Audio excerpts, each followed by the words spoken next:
చేస్తుంటే అవతల పక్కన రాయలసీమ ఎమ్మెల్యే ఒక ఆయన ఒక మాట అన్నాడు, కేసీఆర్ బ్లాక్ మెయిల్ చేస్తున్నాడు, నడిగడ్డకు నీళ్లు రావాలని చెప్పి ప్రభుత్వం మీద ఒత్తిడి తెచ్చే ప్రయత్నం చేస్తా ఉన్నాడు.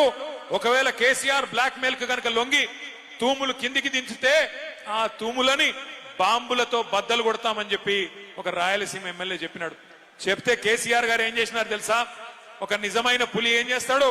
ఆయన ఒకటే మాట చెప్పినాడు, నువ్వు గనక సుంకేసుల తూముల కాడికి అడుగు పెట్టినా అక్కడే ఉన్న మీ సుంకేసుల బరాజు ఉంది కదా, 1000 బాంబులతో లేపి పాడేస్తాం, తునకలు చేస్తామని చెప్పినాడు.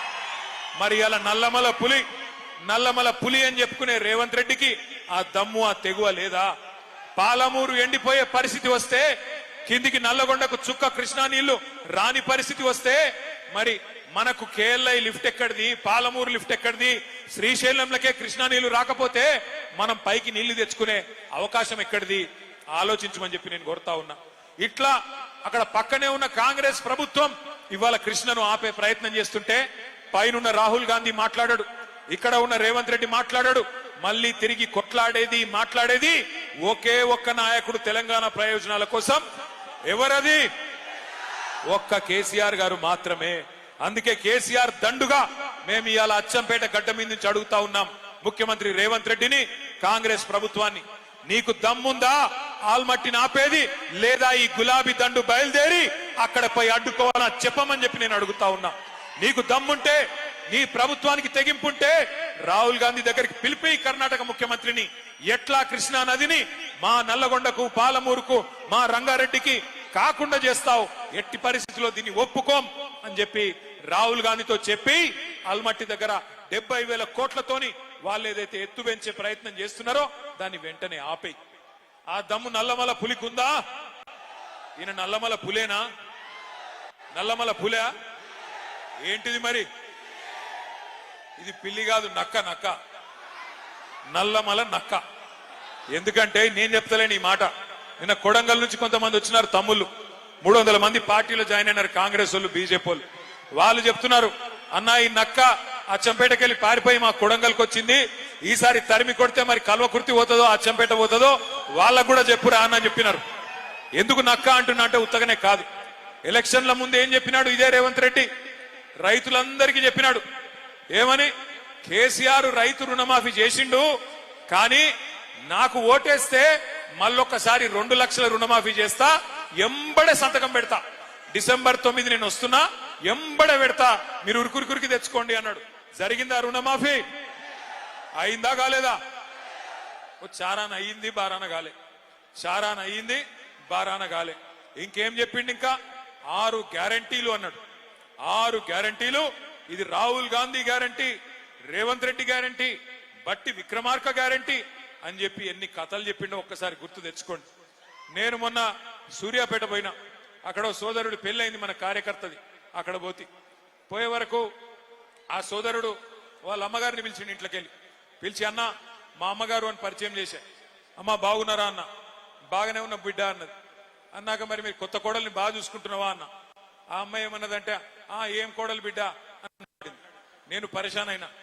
ఇట్లాంటుంది, నిన్నగాక మొన్న పెళ్ళయింది, అప్పుడే కోడల మీద ముక్కిరిసినట్టు మాట్లాడుతున్నది, ఏమైంది తల్లికి అనుకున్నా. ఏమైందమ్మా అన్న. ఏమో బిడ్డ, కొత్త కోడలు వస్తే 2500 వస్తాయి అనుకున్నా, నెలకి ఏమొచ్చినా ఏం రాలేదు అన్నది. ఆ కోడలి పిల్ల కూడా చాలా గడుసు తిన్నది. ఆమె బయటికి ఉరికొచ్చింది, అత్తమ్మ నీకు కూడా 4000 పెన్షన్ వస్తుంది అనుకున్నా, నీకేమన్నా వచ్చిందా అని ఆమె కూడా అన్నది. అంటే ఈ రేవంత్ రెడ్డి చేయబట్టి ఏమైంది అంటే, ఎలక్షన్లు అప్పుడు పొంకనాలు కొట్టిండు కదా, పొంకనాల పోతిరెడ్డి ఏమన్నాడు ఆ రోజు? అత్తకు 4000, కోడలకు 2,500 వచ్చినాయా ఎక్కడన్నా? ఆఖరికి కొండారెడ్డిపల్లిలో వచ్చినాయా? వాళ్ళకు లేవు. అత్తకు 4000 రాలేదు. ముసలాయనకు గుడిస్తా అన్నాడు. ముసలమ్మకే కాదు, ముసలాయనకు గుడిస్తా. కేసీఆర్ ఇంట్లో ఒకరికి ఇస్తున్నాడు, నేను 2కి ఇస్తా అన్నాడు. ముసలాయనకు లేదు, ముసలమ్మకు లేదు. గవే 2000, గవే కేసీఆర్ పెంచిన 2000. ఆ 2000 కూడా 2 సార్లు ఎగ్గొట్టిండు. ఆ 2000 పెన్షన్ కూడా 2 నెలలు ఎగ్గొట్టిండు రేవంత్ రెడ్డి. అట్లాగే కోడలి పిల్లలకు చెప్పినాడు, మహాలక్ష్మి పథకం కింద మీరు 18 ఏళ్లు నిండిన ఆడబిడ్డలందరికీ డిసెంబర్ నెల నుంచే 100 రోజులు నిండంగానే నెలకు 2,500 మీకు ఇచ్చేస్తా అని చెప్పినాడు. అందుకే ఇవాళ మేము ఒక పని చేసినాం. ఏం చేసినామంటే, వీళ్ళు కాంగ్రెస్ వాళ్ళు ఎలక్షన్లకు ముందు గ్యారంటీ కార్డులు మంచి యాదికుందా, ఇది మా గ్యారంటీ అని. అందుకే ఇవాళ అచ్చంపేటలో మీ అందరికి నేను కాంగ్రెస్ ఓలోలకు ఎంతెంత బాకీ పడ్డదో కాంగ్రెస్ బాకీ కార్డు ఇంటింటికి పంచబోతా ఉన్నాం.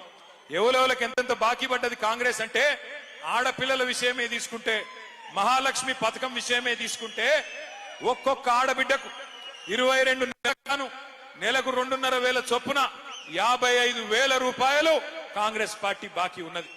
రైతు బంధు గుర్తున్నదా? టింగు టింగుమని పడుతున్న కేసీఆర్ గారు ఉన్నప్పుడు పడుతుందా? ఇప్పుడు అది కూడా కేసీఆర్ ఉన్నప్పుడేమో నాట్లప్పుడు పడుతుండే, రేవంత్ రెడ్డి వచ్చినాక ఓట్లప్పుడు మాత్రమే పడుతుంది, తర్వాత మళ్ళా రాదు. పార్లమెంట్ అప్పుడు పడ్డది, మళ్ళా పంచాయతీ ఎలక్షన్ ఉన్నాయేమో అని మొన్న కొంతమందికి వేసినాడు.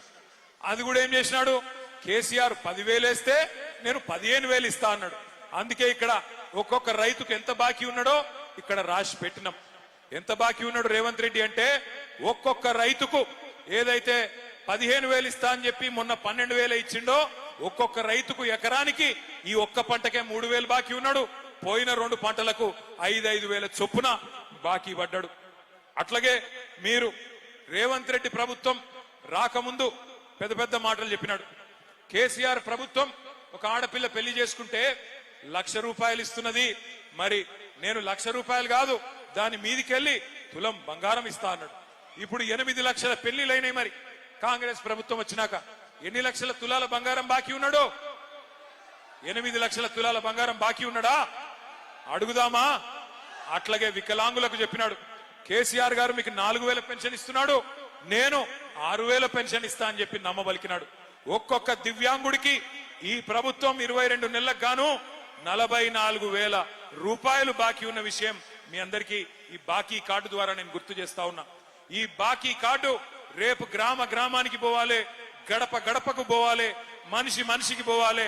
ఈ బాకీ కార్డే మీకు బ్రహ్మాస్త్రం అవుతుంది. ఈ బాకీ కార్డే ఇంటింటికి మనం పంచుదాం. కాంగ్రెస్ వాళ్ళు వస్తారు ఓట్లు అడగనికి వచ్చినప్పుడు కాంగ్రెస్ వాళ్ళకు మరి వాళ్ళు ఎలక్షన్లు ఇప్పుడు బాగా సంపాదిస్తున్నారు. రేవంత్ రెడ్డి గారు వాళ్ళ అన్నదమ్ములు రియల్ ఎస్టేట్ లో కుమ్మేస్తున్నారు, 100,000 కోట్ల రూపాయలు సంపాదిస్తున్నారు. సహజంగానే ఓటుకు 5,000 ఇచ్చినా ఇస్తారు. కాబట్టి మీరు కూడా ఏం చేయండి అంటే, ఓటుకు 5,000 ఇచ్చినా తీసుకోండి, ఏం తప్పులేదు. కానీ బాకీ కార్డు ముంగట పెట్టండి. కొడుక 5,000 ఇచ్చినావు, మరి మిగతా 50,000 ఎప్పుడు ఇస్తావు అని అడగాల. కొడుక 2,000 ఇచ్చినావు, మరి మిగతా 53,000 ఎప్పుడు ఇస్తావు, ఏం సంగతి అని అడగాల. మా ఆడబిడ్డల దగ్గరకు వస్తే మరి 55,000 ఎప్పుడు ఇస్తావన్నా అని అడగాలి, తులం బంగారం ఎప్పుడు ఇస్తావన్నా అని అడగాలి. కొత్త పథకాలు వస్తాయనుకున్నారు. మీ అచ్చంపేట వాళ్ళు ఏమనుకున్నారో కూడా నాకు తెలుసు.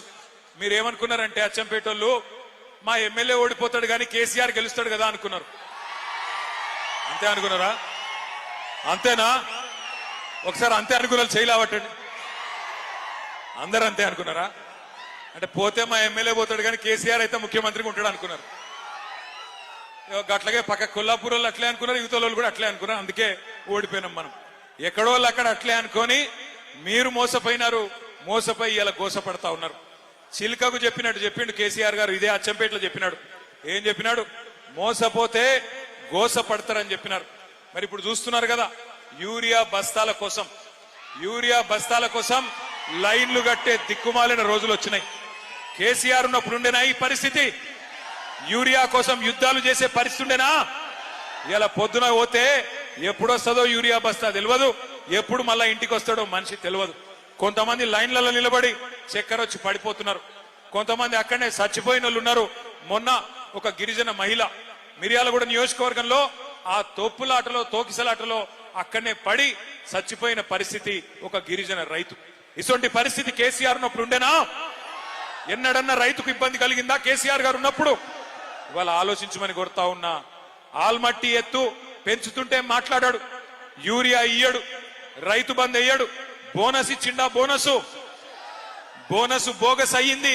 రైతుని ఇవాళ అరిగోస పెడుతున్నాడు రేవంత్ రెడ్డి గారు. మన ప్రభుత్వం ఉన్నప్పుడు మనం ఇక్కడ ఉండే కల్వకుర్తి లిఫ్ట్ ఇరిగేషన్ ను వేగంగా పూర్తి చేసి 4 లక్షల ఎకరాలకు నీళ్లు తీసుకొచ్చి అచ్చంపేటలో కూడా 90,000 ఎకరాలకు నీళ్లు ఇచ్చిన ఘనత కేసీఆర్ గారి ప్రభుత్వాన్ని.